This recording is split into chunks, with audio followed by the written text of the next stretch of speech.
मम्मा वो पेंडू सा है, मैंने उसे शादी नहीं करनी, अफशां अपनी माँ से कह रही थी। माँ ने प्यार से कहा, बेटी वो तुम्हारा कजिन है, अच्छा लड़का है, क्यों शादी नहीं करनी उससे? मम्मा वो पेंडू सा है, ना उसे कपड़े पहनने की तमीज है, ना उसे बात करने की तमीज है, मैं उसके साथ शादी नहीं करूंगी। अफशां, शादी तो करनी पड़ेगी, तुम राजी हो या ना हो। अफशां ने अपने कजन सारिम को कॉल की। सारिम, मैं तुमसे शादी नहीं करना चाहती, तुम शादी से इनकार कर दो। सारिम ने कहा, मैं माँ बाप की मर्जी के खिलाफ नहीं जा सकता, मैं तुम्हारे साथ जिंदगी भर नहीं रह सकती। ठीक है, तुम खुद इनकार कर दो फिर, मैं तो कुछ नहीं कहने वाला। अफशां ने जब देखा उसकी शादी सारिम से कर रहे हैं, उसने खुदकशी करने के लिए घर में पड़ी काफी सारी दवाइयां खा ली, अस्पताल ले गए, डॉक्टर्स ने मेदा वॉश किया, जान बच गई। अफशां ने अपनी मां के सामने हाथ जोड़े, मम्मा मुझ पे रहम करो, मैं उस जाहिल इंसान के साथ नहीं रह सकती, वो भी गांव में। मां ने कहा, बेटी सोच लो, हम सब जानते हैं सारिम बहुत अच्छा लड़का है, क्या हुआ जो वो इतना पढ़ा लिखा नहीं है, वो गांव में रहता है तो, लेकिन वो लड़का अच्छा है। अफशां के ना चाहते हुए भी उसकी शादी सारिम से करवा दी गई। अफशां ने बस समझ लिया कि अब जिंदगी बर्बाद हो गई, सारे ख्वाब खत्म हो गए, सब खुशियां जला दी गई हैं, सब कुछ एक जाहिल इंसान के हवाले हो गया। पहली रात थी। अफशां ने सारिम को कहा, सारिम तो मुझसे शादी करना चाहते थे, शादी हो गई है, लेकिन मुझसे दूर रहो। सारिम मुस्कुराते हुए कहने लगा, ठीक है अफशां, आप इतना गुस्सा क्यों कर रही हैं? अफशां गुस्से से बोली, तुमने मेरी जिंदगी तबाह कर दी है सारिम।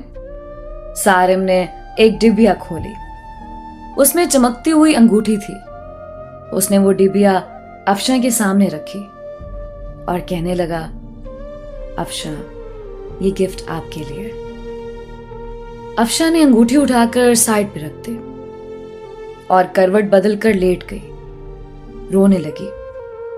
सारिम नवाफिल अदा करने लगा, फिर अफशां के पास लेट गया। यूं जिंदगी का सफर शुरू हुआ। अफशां का दम घुटने लगा सारिम के साथ। सारिम देखने में खूबसूरत था, बस ज्यादा पढ़ा लिखा नहीं था, डिसेंट सा भी नहीं था। अफशां मॉडर्न सी लड़की थी। सारिम सुबह उठते ही अफशां का माथा चूमता, फिर खुद नाश्ता बनाता। अफशां को गुस्सा आता, ये बंदा मुझे इंप्रेस करने के चक्करों में है। अफशां जब सारिम के हाथ का बना खाना खाती, बहुत हैरान होती, इतना मजे का खाना। सारिम रात को थका आ रहा आता, अफशां बस खामोश से अपनी दुनिया में गुम सी रहती। उसको कोई परवाह नहीं थी सारिम की। सारिम भी अफशां को कुछ ना कहता था। घर आकर खाना बनाता, अफशां को खाना देता। अफशां पत्थर दिल थी शायद, ना घर की सफाई करती, ना वो सारिम के कपड़े धोती। सारिम अपने काम खुद करता। साल गुजर गया। सारिम अफशां की हर बेरुखी चूम कर बर्दाश्त करता। अफशां को यूं लगता था एक बदू सा इंसान पल्ले पड़ गया है। सारिम चूंकि एक मर्द था, वो औरत पे हाथ उठाना मर्द की शान के खिलाफ समझता था, फिर उस पे हाथ उठाना जो हमसफर हो। सारिम ने एक दिन कहा, अफशां तुम अपना ख्याल क्यों नहीं रखती पागल? देखो रंग कितना धीमा पड़ गया है तुम्हारा, तुम्हारे बाल देखो कितने रूखे से हो गए।